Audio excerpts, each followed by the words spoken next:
The 2024 season started in a dominant fashion for Red Bull, but it seems like its rivals are not ready to give up on the competition, despite the massive gap that the Austrian team has showcased in the first two races. After assessing their weakest points, Red Bull's fiercest rivals will bring huge upgrade packages in order to address these flaws and make sure that the competitiveness will persist throughout the 2024 season, starting from Imola onwards. But what are some of the issues that these teams need to fix? And much more importantly, are they fixable by just one upgrade package in Imola? In order for you to understand the upgrades that the teams will bring to Imola, you need to understand what type of issues their 2024 cars have, at least the launch spec versions of them, and whether or not they provide a solid foundation to build on for the remainder of the season. Therefore, let's start our video with Mercedes, the team that has made drastic changes in the rear wing in the first two races and has improved vastly in straight line speed, but it has inevitably lost stability and the high-speed corner deficit has been quite emphasized as a consequence. Therefore, this is the primary target that the team will aim to neutralize from Imola onwards, and it was one of the main reasons why the team postponed their upgrades that were scheduled earlier in the season. Obviously, Mercedes entered the season with a brand new design and philosophy, which included a new chassis and gearbox, as well as new aerodynamic surfaces. While some of the old problems persisted, it was something to be expected given the fact that Allison warned us that not every flaw of the car can be fixed in one winter. And as everything goes in Formula 1, by fixing one problem, you create a solid opportunity to start a new one. And in this case, that is the high-speed corner deficit of the W15. This is something that the team had to compensate for quite a lot, by adding a lot of rear downforce to the car for the second track in Jeddah, improving the top speed of the car from being dead last in Bahrain with only 313 km/h to being the second fastest car in Jeddah in this section at 332 km/h, even beating Red Bull by a slight margin. Obviously, the low-load rear wing does come with its pros and cons, and according to Chauvelin, the ultimate goal for Mercedes would be to try and bring more stability to the car by not giving up so much and trying to compensate for their weaknesses in an extreme manner. When talking about this matter to a further extent, Andrew Chauvelin went on to say, "We were actually one of the fastest cars, if not the fastest car in a straight line, so we were on quite a light wing level. What we could do is slow ourselves down in sectors 2 and 3 where the car was quick on the straights to try and recover a bit of time in sector 1, the high-speed corners, but ideally we'd like to keep that and work out a way to try and improve sector 1 by means other than putting a load more downforce on the car and then paying the price for it on the straights." Another issue that Mercedes has is its old nemesis porpoising, which has returned in Jeddah's qualifying session and has made the car quite unpredictable. It's obvious that Mercedes is working a lot of frontiers and trying to bring the best and most stable version of the car, but at the same time, it's also obvious that they are all over the place, and it could very well mean that they might not understand what the car wants and needs, something that Hamilton emphasized quite often during the past couple of years. When talking about this matter, Wolff was adamant that the team could see an improvement as early as in Melbourne, even though it would be in small ways. But once Imola comes, the team will have a huge opportunity to make the car a lot more competitive and therefore challenge Red Bull much more frequently at the front.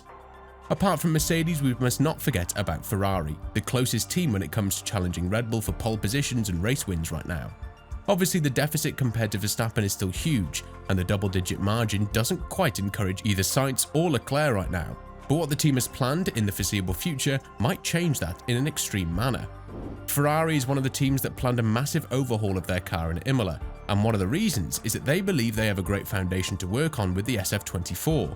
More precisely, the car does not have any fundamental issues that would prevent it from performing to a level close to or similar to that of Red Bull. Now, Ferrari also has huge momentum going on their side that was given to them by Hamilton's move in 2025, and what the team would want to do is give him a championship-winning car immediately, and considering the fact that the 2024 cars will remain more or less the same for the upcoming season, it's obvious that the team would push as much as they could in order to close the gap to Red Bull in the current campaign. According to Vasseur, the gap to Red Bull has already halved even without the upgrades in Imola coming. And while they're still to see the RB20 being upgraded to the next level in tracks like Suzuka and Imola, the Frenchman is quite positive that the championship battle will take a strong turn once the first Italian Grand Prix comes on the calendar. Elaborating on this matter even further, Vasseur went on to say, "It is never easy to have a clear picture of the race performance because you don't know when the guys are pushing. But if you compare with 1 year ago, plus or minus 2/10, we were 1.1 seconds behind Red Bull, and now it's 4, 5 or 6 tenths. So we've halved the gap. The performance is coming from everywhere, and it's never that you have one bullet that can bring 5 tenths to the car, and we must improve in every single area. It was the approach last year, and at the end it did well, as we made a decent step. But in every single area we have to continue to push, and for sure the aero is always the key. We have upgrades in the pipeline, but I'm sure that so does everybody else, and the most important thing is not to bring upgrades, but to bring upgrades that you can operate on the car. It is where last year we did a good job. Another team that also has big issues to fix is McLaren, and while they outperformed Mercedes and Jeddah thanks to their high-speed corner advantage, their issue is quite the opposite one compared to the Silver Arrows. We've seen that even on much fresher tyres and with open DRS, Piastri had a lot of trouble getting past Hamilton and Jeddah. This means that they need to work on their straight line speed, and contrary to Mercedes, their sacrifices would have to be done in the opposite field, which would be optimizing this area by giving up a bit of the stability the car has entering the high-speed corners. But what is good news for McLaren is that the team is quite positive about the platform they have to work on, which has been established throughout the course of the 2023 season, when the team started at dead last but managed to turn its fortune around and be a consistent podium challenger. Although they would have hoped to start for 2024 much better, the planned upgrades in Imola are something that the team is investing a lot of hope in, not just in improving the top speed of the car, but also in improving the DRS efficiency, which has also proven to be a huge flaw of the MCL38. When talking about the upgrade plans of McLaren, Andreas Stella confirmed that while the team would be bringing small upgrades to tracks like Australia and Japan, the big upgrade would come at race 6 or 7. Further elaborating, we have some minor things that will come for Australia and hopefully for Japan, but they will be delivered in a few milliseconds. And then hopefully within the first third of the season, we will have a major upgrade. It's going to be for around races 6 or 7. We are losing time in the longer corners of the track, and the other area in which we seem to be losing some time is the sections where the DRS is deployed. Actually, our top speed was competitive away from the DRS deployed, but then, especially compared to Red Bull, we lost time with DRS on. So I think we are first of all, I would say, happy from a competitive point of view, but definitely we can see that the areas where we have a weakness do compromise our ultimate performance and our competitiveness. And we can never turn a blind eye to Aston Martin, a team that always seems to have something going on in the background.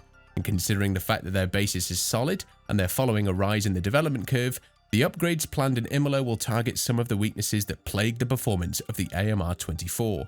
One such weakness is the high fuel pace of the car, which comes particularly because of the position of the fuel tank. This might influence the weight distribution of the car, and it makes it run lower on the ground, thus affecting the behavior of the floor, which is instrumental to the current regulation era. With all of this in mind, which team do you think has the highest potential of challenging Red Bull in 2024? And more importantly, do you think this is possible given the fact that the Austrian team will also bring upgrades on their own and they could prove to be an even bigger amplifier of the gap between them and the rest of the grid? Let us know in the comments below.